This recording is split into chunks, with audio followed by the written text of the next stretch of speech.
Welcome back to Cars and Farms. Today we're making splits. So we got 40-ish hives in this yard. I think we got 41. A lot of them are ready to go right now, but you know, you're gonna have some that aren't ready.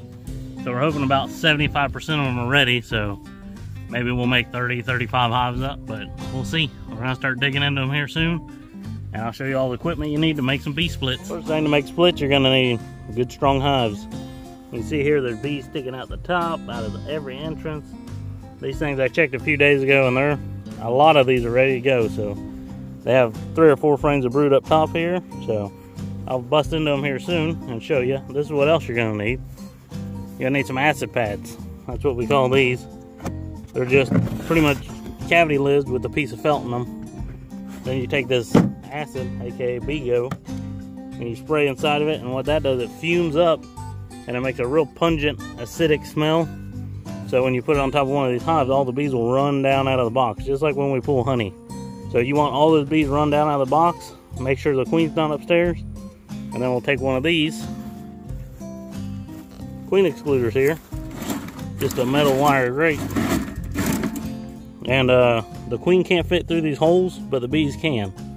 So the bees will pass through it, come back up into that deep where all the brood is we left, and the queen will stay down below. That way we know she's not gonna be upstairs in one of these boxes, and then we can take the top off and set it on a brand new pallet, one of those over there, and take it to a whole nother yard and start raising it up as its own hive. Then we'll drop a cell or queen in it, and it should be good to go. I'll spread out some equipment here, spread out some lids, do some stuff like that, and then we'll open up a few hives. I'll show you how it looks, and then I'll start busting them apart. This is a long day.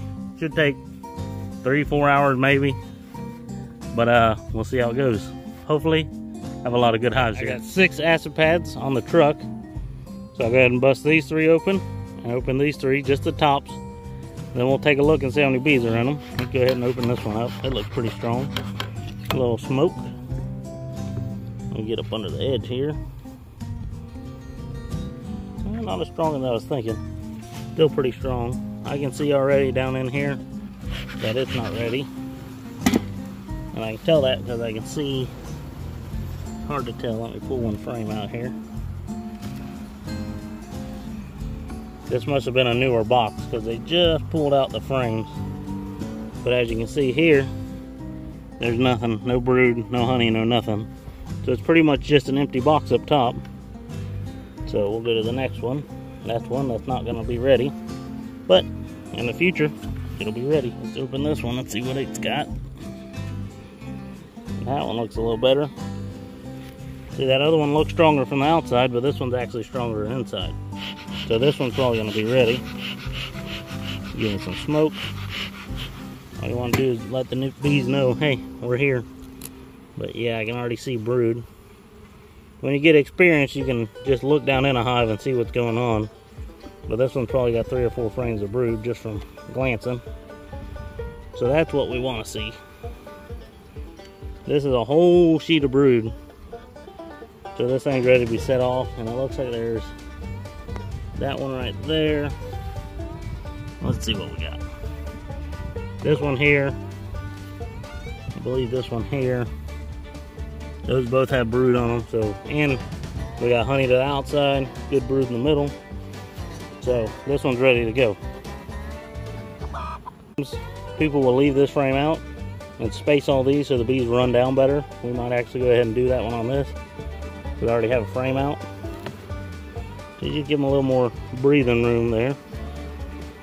Let that acid leak down in there. And you hit them with a little smoke. Start getting them turned around. Only problem with that, you really need to check this frame, because the queen could be on this frame, and then you're going to set this in the new hive without checking it over. So let me check this over, and let me get an acid pad on this one, and we'll go check the next one. Just open this next hive up right across from the other one, and this one's full of larvae. I don't know if you can tell on camera, but it's absolutely full. This next frame's full, that one's full, but there's not a lot of capped brood. You can see a little bit of cap down in there. So I'm actually going to add a cap frame of brood from the bottom of this hive up top, just to get them going, because you really don't want to put this many new bees in there. It really strains the system of them.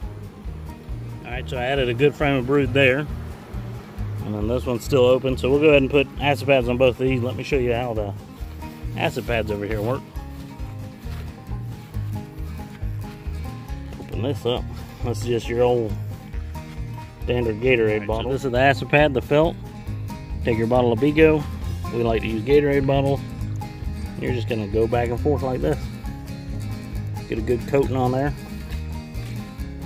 It evaporates, so you want a good coat on it, and it should last, you know, probably 5 or 6 hives before I put a little bit more, maybe longer. It depends on the day. All about the day, but then you just set it right on top. I usually like to leave a little gap there. Sometimes when it's real hot, this will actually get too hot and you'll actually make the bees sick because they can't run down out of it fast enough, so they get trapped under the lid and they have nowhere to go. They instinctively don't know, hey, run down. So, alright, so we'll go ahead and put the other acid pad on this side. Mindful to leave a little gap. And we'll see which one runs out faster. Does one frame being out make it run faster, or is it just fine like this? If you give it a little smoke up underneath the lids. Usually I lift them up and smoke them real good. And what that does, it makes the bees start running down, and they continue to run down when they start feeling that acid burning their little eyes. Alright, it's been about 3 or 4 minutes here.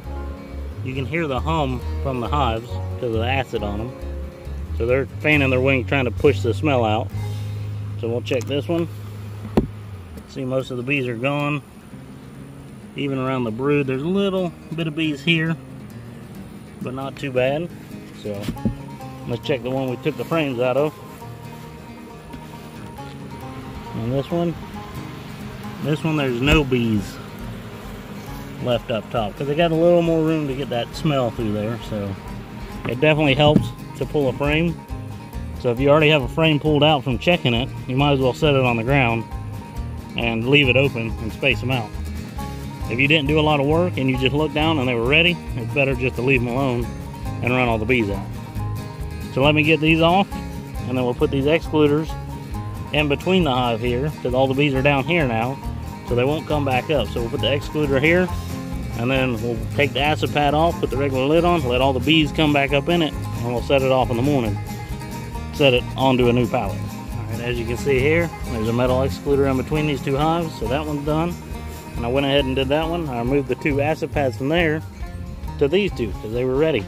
The way I normally mark these to show me they're ready, because those little excluders are hard to see sometimes, I'll go ahead and set the lid beside it.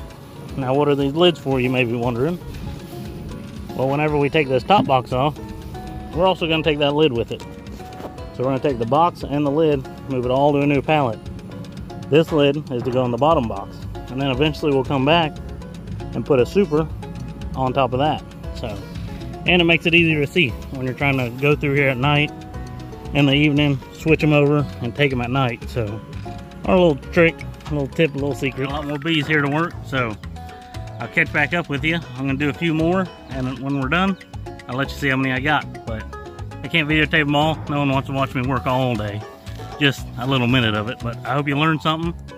We'll see how many I get. I'll be back. Well, all done. Took about 2.5 hours to get this done.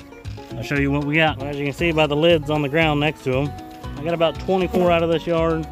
Over there you can see some of the dead hives I stacked up. There's 2 or 3 dead hives, but not too bad. They look good and strong, and the ones we didn't split this time, we'll get them next time. Give them another month or so and split them off again. But now I'm gonna set the electric bear fence back up. Ow, getting stung. Got it, much better.